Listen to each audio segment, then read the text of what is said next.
Drawback of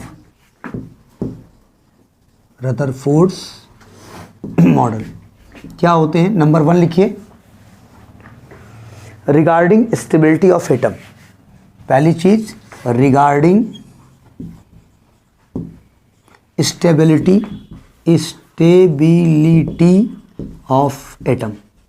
atom की stability को समझा नहीं पाए। क्या मतलब हुआ? देखिए, रदरफोर्ड का कहना था कि भाई न्यूक्लियस में पॉजिटिव चार्ज होता है और इलेक्ट्रॉन हर पॉसिबल ऑर्बिट के उसमें चक्कर लगाया करता है। इसके बाद एक थ्योरी आई थी, किसकी थी ये? प्लैंक साहब की शायद थी, कि अगर कोई चार्ज पार्टिकल लगातार मोशन में रहेगा तो एनर्जी रेडिएट करेगा। ठीक है भाई, आप बड़े गुस्से में निकल निकल निकल मार चिल्ला रहे हो और सामने वाला कुछ नहीं बोला, तुम चिल्ला जाओ, चिल्लाते चिल्लाते आप क्या होगे? थक जाओगे। उसके बाद तब आएगा, बोला हाँ हम आ गए, क्या बुला रहे थे ना, बोले अब तो थक गए हम।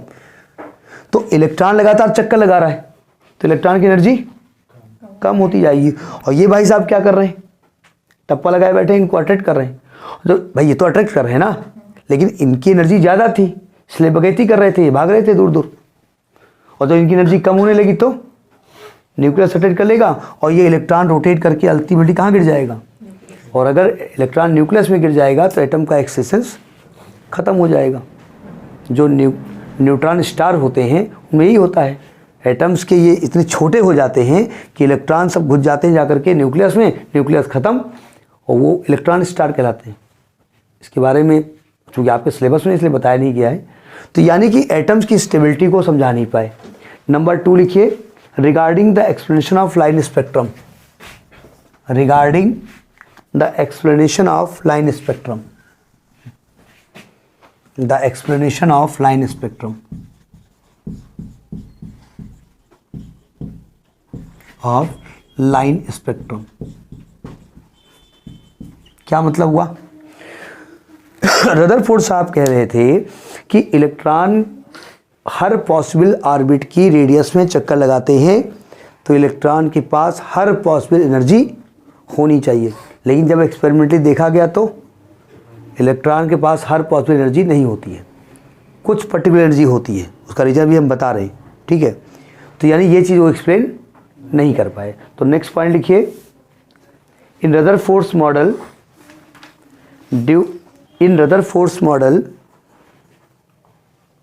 Due to continuous changing radii of circular orbit of electron. Electron क्या कर रहा है? लगातार अपनी ऑर्बिट की रेडियस को चेंज कर रहा है ना भाई। इनका ये फंडा था ना, इलेक्ट्रॉन ऐसे चक्कर लगाता है तो लगातार रेडियस को चेंज कर रहा है ना। अब लगातार अपना एरिया बढ़ा रहे हो, दायरा बढ़ा रहे हो, तो आपको एनर्जी चाहिए ना, नहीं चाहिए। तो क्या लिखा? Changing the radii of the circular orbit of electron, the frequency of revolution of electron must also be changing. The frequency of revolution of electron must also be changing.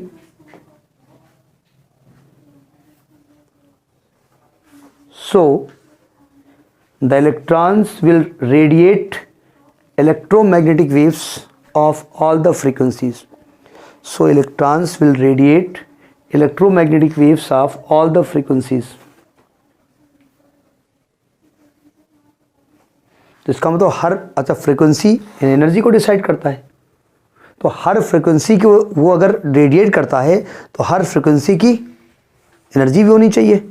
तो एनर्जी का एक कंटिन्यूअस स्पेक्ट्रम होना चाहिए। तो लिखिए, क्या लिखा? All the frequency so electrons will radiate electromagnetic wave of all the frequency. So in the spectrum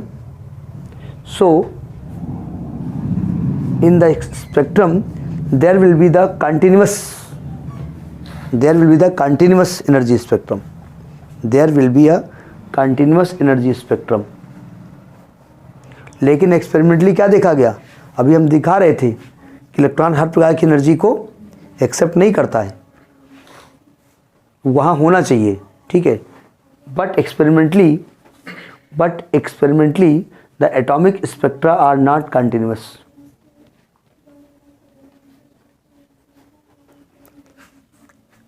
तो अब नहीं कंटिन्यूअस है तो इसको एक्सप्लेन कौन करे, उसके बारे में कल बात करेंगे। हल्की से भी हम बात कर लेते हैं। बोर्ड साहब ने इसको बताया। बोर्ड साहब इनके स्टूडेंट थे, बोरबरी, नील बोर। नील बोर ने कहा भैया जो साहब गुरुजी आप बता रहे हो ना ये गलत है। उन्होंने कहा था, अगर आपने केमिस्ट्री में पढ़ा होगा कि इलेक्ट्रॉन हर पॉसिबल ऑर्बिट में चक्कर नहीं लगाते। उन्होंने कहा हर एक रोटेट करती हुई बॉडी के पास एंगुलर मोमेंटम होता है। ठीक है, ठीक है। एंगुलर मोमेंटम का फॉर्मूला क्या होता है? MVR, कोणीय संवेग कहते हैं। तो उन्होंने कहा जिनका एंगुलर मोमेंटम MVR h/2π का मल्टीपल होता है, अगर वो h/2π है तो पहली ऑर्बिट में रहेगा, अगर वो 2h/2π है तो उसी ऑर्बिट में वो चक्कर लगाएगा और किसी ऑर्बिट में वो नहीं जाएगा। वो उसकी स्टेशनरी ऑर्बिट होगी, यानी अपनी औकात के हिसाब से रहना।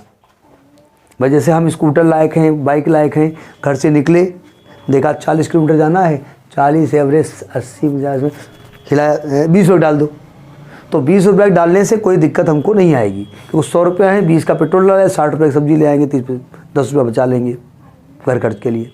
ठीक, अब हमारे पास तो पता लेवल तो स्कूटर का है, और मांग लिए कार का एवरेज वो बड़ी वाली फॉर्चूनर एवरेज 8 का है, कहीं 2000 डाल दीजिए, तो दूसरे उधार लिया 1500 रुपया। तो इलेक्ट्रॉन जिसकी औकात h/2π की है, जिसका एंगुलर मोमेंटम, तो कहाँ रहेगा? पहले ऑर्बिट में। 2h/2π दूसरे ऑर्बिट में। अब देखो पहले की एनर्जी 1h/2π, दूसरे की एनर्जी 2h/2π। तो अगर ये यहाँ जाना चाहता है तो आपको इतनी एनर्जी देनी पड़ेगी। अगर इसकी एनर्जी 2 मान लें जूल, इसकी 5 जूल मान लें, आप इसको 3 जूल दे दो, नहीं लेगा। क्यों भाई? 2 जूल लेकर के क्या कर रहा है? अपने ऑर्बिट में चक्कर लगा रहा है, अकेला लगा रहा है, एक और इलेक्ट्रॉन है। और 3 दे दोगे तो इसको स्पीड अपनी बढ़ानी पड़ेगी, ऑर्बिट चेंज कर नहीं सकता। यहाँ पहुँचेगा स्पीड 3 लेकर के, यहाँ स्पीड है क्या?